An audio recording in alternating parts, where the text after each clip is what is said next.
सुप्रभात मंडळी. मी नीलिमा पटवर्धन आणि आपण सध्या वाचत आहोत फास्टर फेणे डिटेक्टिव्ह ही भारा भागवत लिखित जी मालिका आहे त्यातली गोष्ट. कालच्या भागात आपण बघितलं की 100 रुपये त्यांना इनाम म्हणून मिळणार होते जर माकडाकडून त्यांनी तो आरसा घेतला तर. कोणी? फास्टर फेणे आणि सुभाषनी. तर बघूया ते आता काय करतायत. माकडासारखे उड्या मारी दोघे बालवीर जंगलात शिरले. एकानं केलं बाय घुम, दुसऱ्यानं केलं दाय घुम. निघण्यापूर्वी दोघांनाही आपसात चर्चा करून एक कच्चा प्लॅन तयार केला. एकंदर अर्धा पाऊण मैलाचा परिसर नजरेखालून घालायचा असे मनोरे त्यांनी रचले होते. कुठून कसं कसं जायचं आणि खालती आणि वरती कसकशी पाहणी करायची याचे सगळे आडाखे बांधलेले होते. दोघांच्याही खिशात शिट्ट्या होत्या. शिट्ट्यांचे संकेतही ठरलेले होते. बरोबर पाऊण तास होताच परत यायला निघायचं हाही बेत पक्का होता. मग यश मिळो वा न मिळो. आता पाऊण तास ठरवायचा कसा? सुभाषच्या हाताला घड्याळ होतं पण बन्याचा हात भुंडा होता. तेव्हा पाऊण तास झाला की सुभाषनं एक प्रदीर्घ शिट्टी वाजवायची असा संकेत ठरलेला होता.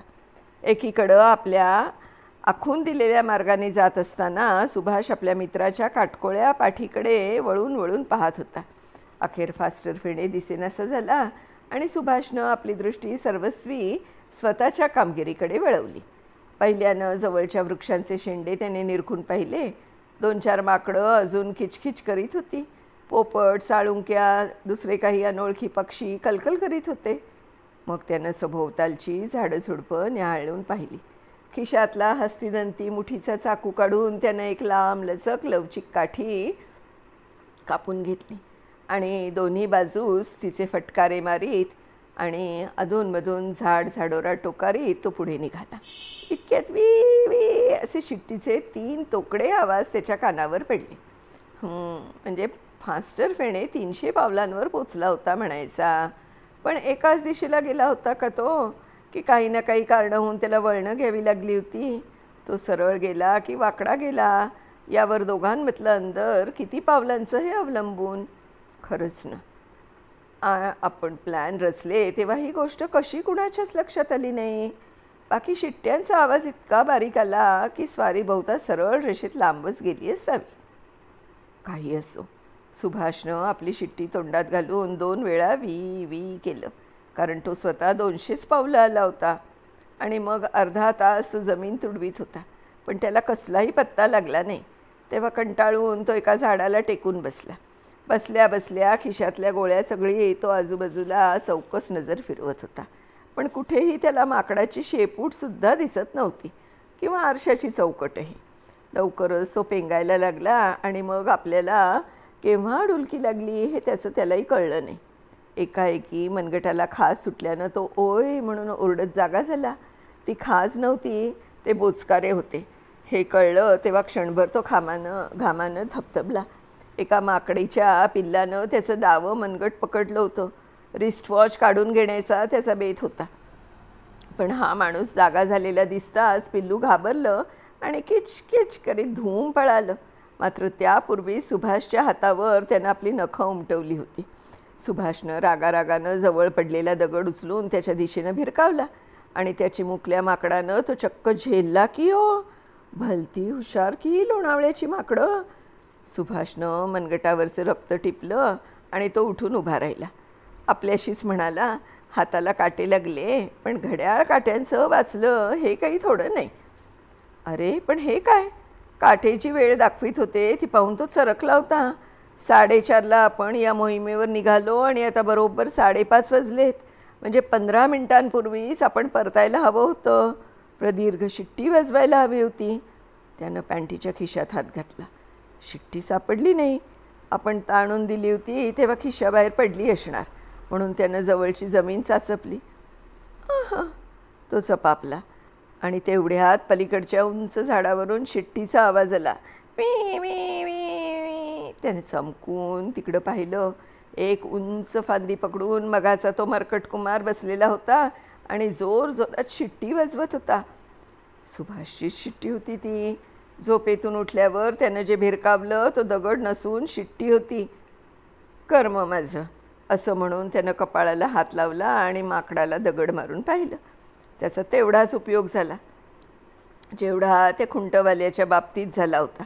माकडानं जाम त्या दगडफेकीला दाद दिली नाही. उत्तर म्हणून तो शिट्टी फेकेल, नाव कशाला, ते फक्त गोष्टीतच वाचावं. हे पिल्लू पक्क होतं. शिट्टी आपल्या लांब शेंगांसारख्या बोटात धरून ते दूर पळून गेलं.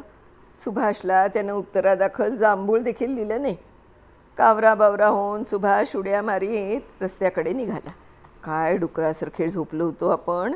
ठरलेली वेळ टळून गेली हे बन्याला कळलं असेल का, की तो अजून दरीतच कडमडत असेल.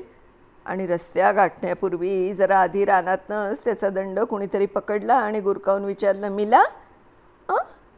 नहीं मिला, सुभाष उत्तरला. पण तुम कौन हो? तुम हमारे खिसे क्यों तपासते हो? कुछ नहीं कुछ नहीं. त्या दांडगोबानं दंड सोडून दात विचकले. सुभाषने रुमालाने घाम फुशीत त्याच्याकडे बारीक डोळ्यांनी पाहिलं. अंगात हिरवा बुशर्ट, दाढी मिशी सफाचट, पण अंगाची चण तीच आणि डाकी डोळेही तसेच. अरे हा तर त्याच दोघातला दिसतो. दोघातला म्हणजे दाढीवाला. सारखा हिंदीत बोलतोय पण दाढी मिशा कुठे गेल्या? म्हणजे त्याने सरळ सरळ विचारले, तुम्ही पण दाढी केलीत? हमको वाटता था फकस्त तुम्हारा भाई. हम दोनों सलून में जाके आए, त्यानं हसत सांगितलं. अच्छा, तो तुमको वह चीज़ मिली नहीं. खैर कोई बात नहीं, तुम्हारा दोस्त अब तक आया नहीं, शायद उसको मिला होगा. हाँ जी, उसको मिला था. बालमित्रांनो, हे तो दाढीवाला बोलत नाही आहे बरं का, मी तुमच्याशी बोलतोय. बन्या उर्फ फास्टर फेणेनं बाजी मारली होती. त्याला आरसा सापडला होता. कसा ते सांगतो. आधी त्याला एक तयार काठी सापडली होती आणि त्यानं आनंदाचा पुकारा केला होता.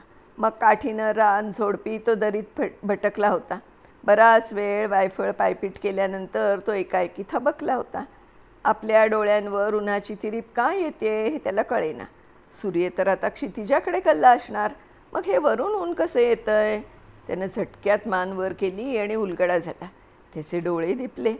उंच झाडाची फांदी कवटाळून ते खट्याळ माकड त्याच्या डोळ्यांवर कवडसा पाडीत होतं. फास्टर फेणे इतका अचमला की त्याने देव जाणे कितव्यांदा टॉक केलं.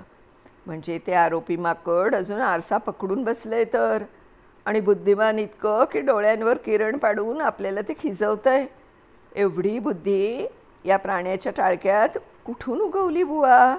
हा एखादा प्रशिक्षित चिंपांझी तर नाही, पण छे, मागे लोमणारी ती लांब लचक शेपटी त्याचा इन्कार करते. This is just an ordinary monkey. पण जाऊ दे ते सगळं. तो आरसा मिळवणं हे आता पहिलं काम. Value payable ₹100. पण कसा मिळवायचा? पुन्हा दगड मारून पाहूया. काय उपयोग त्याचा? दगड मारला की माकड दूर पळतं. हा आत्तापर्यंतचा अनुभव. मग काय करायचं? आपणही शाखामृग बनायचं आणि हातातल्या काठीचा एक रट्टा हाणायचा त्याला. No time to lose. Faster फेणेनं झाडाच्या खोडाला मिठी मारली. गुडघे दुमडले. तंगड्या सर वर चढल्या. हात आधीच काठीसकट वर गेले होते. पहिली फांदी, दुसरी फांदी. मुक्काम झालं. वानरराजाने त्याच्या या हालचालींवर रसयुक्त नजर ठेवली होती. हा माणूस काही आगळाच दिसतो. अगदी आपल्यासारखाच.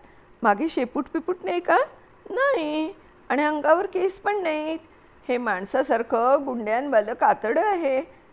पण मग हसायला शिकला कुठून आमची वृक्षारोहण क्रिया? फास्टर फेणेनं चौथी फांदी गाठेपर्यंत माकडाचा संयम सुटला होता.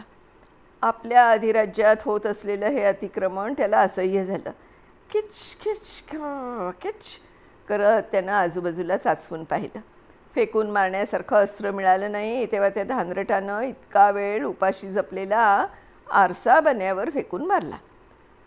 नंतर बेटं पस्तावलं असणार. चांगलंच आहे. विसराळूपणाच्या पायी माकडंही कधीकधी स्वतःचं नुकसान करून घेतात. शिवाय ते अस्त्र बन्याला लागलं नाहीच. झाडावर आपटून ते खाली पडलं. त्याचं ते अधपतन बन्याचे अथपासून इथीपर्यंत वाचलेल्या डोळ्यांनी पाहिलं. तडातड 2 फांद्या उतरून तो खाली आला आणि मग सरळ उतरायचं सोडून त्यानं 1.5 फूट उंचीवरून जमिनीवर उडी मारली. खाली ओल्या चिंब वाळक्या पानांचा ढीग होता म्हणून बरं झालं. अशी त्वरा करणं भागच होतं, कारण पश्चात्तापदग्ध वानराचा खाली उतरून पुन्हा आरसा पळवण्याचा बेत स्पष्ट दिसत होता.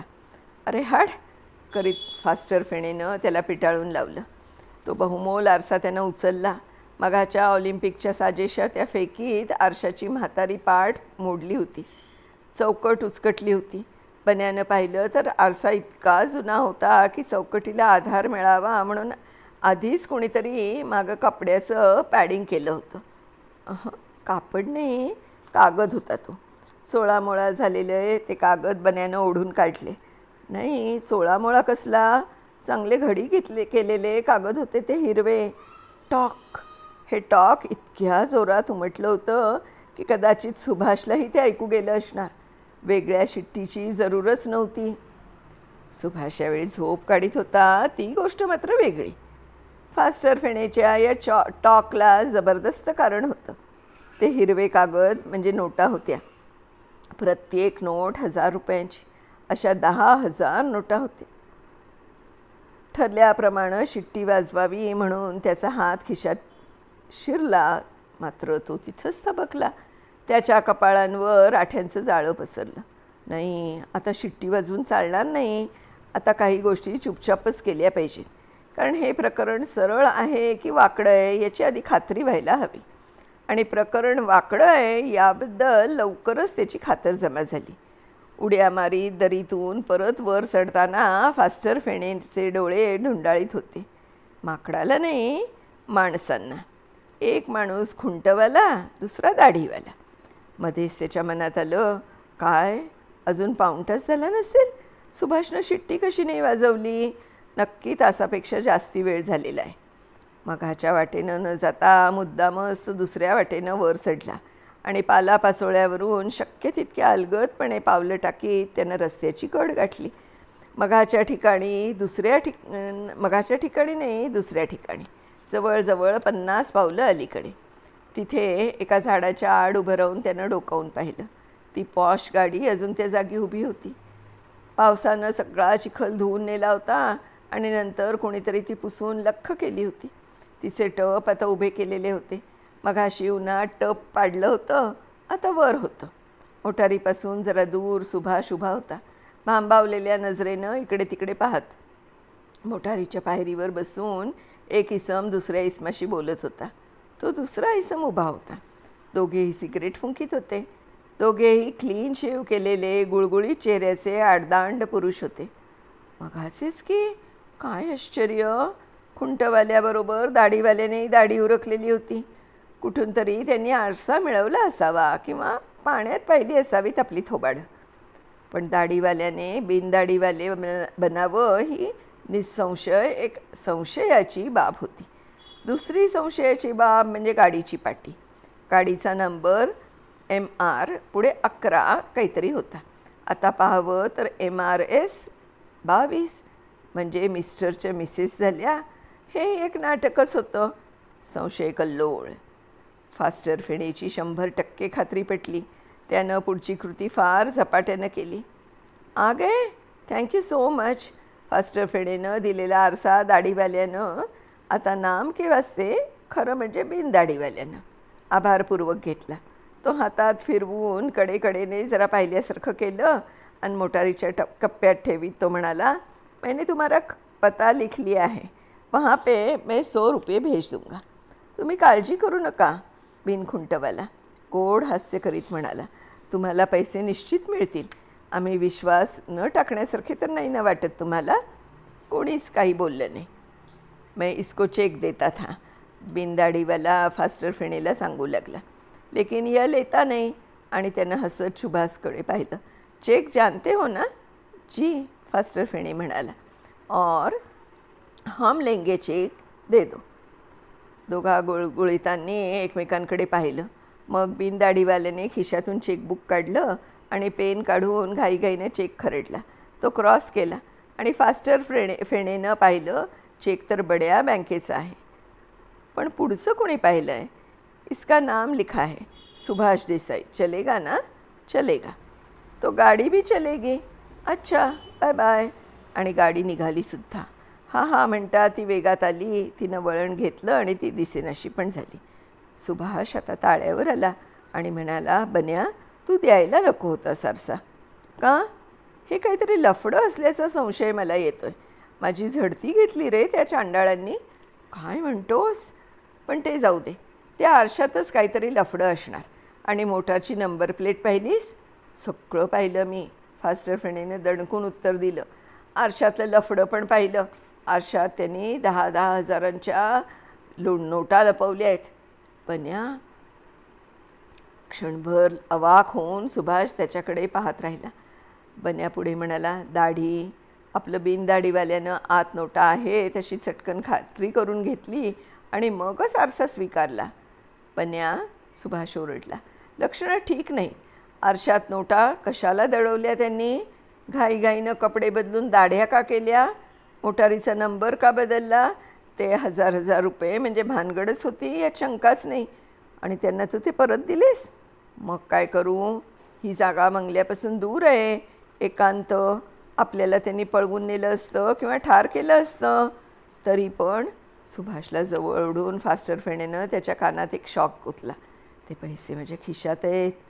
बन्या, तू किती वेळ बन्या बन्या म्हणून बोंब मारणार आहेस? हे हजारो रुपये आपल्या शाळेच्या फंडासाठी केलेली कमाई समज. त्या चोरांच्या आरशात नोटा आहेत, पण त्या नाटकी नोटा आहेत. हे दोघे पुन्हा जेव्हा बघायला जातील तेव्हा त्यांना जाणवेल की कशी चिरली तुमची, म्हणून नेताजी आपल्याकडे हसत पाहत आहेत. मग त्यांची तोंडं होतील की नाही आरशात बघण्यासारखी? बन्या, सुभाष उद्गारला, कमाल आहे रे तुझी. चल, आधी सुर्वे सरांना गाठू. हा चेक खोटा ठरला तरी कदाचित पोलिसांच्या कामी येईल, हस्ताक्षर तज्ज्ञांच्या तरी. मग ते भामटे कुठच्या तरी जाळ्यात घावतील.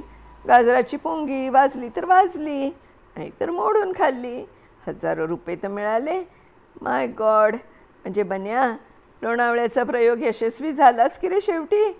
नाटकाचा घाट वेगळा एवढंच. खंडाळ्याचा घाट, तिथे नाटक रंगले दाट. दोघे शीळ घालीत बंगल्याकडे निघाले. अशी मज्जा मंडळी. उद्या पुन्हा भेटूया नवीन गोष्टीसह. तोपर्यंत बाय बाय.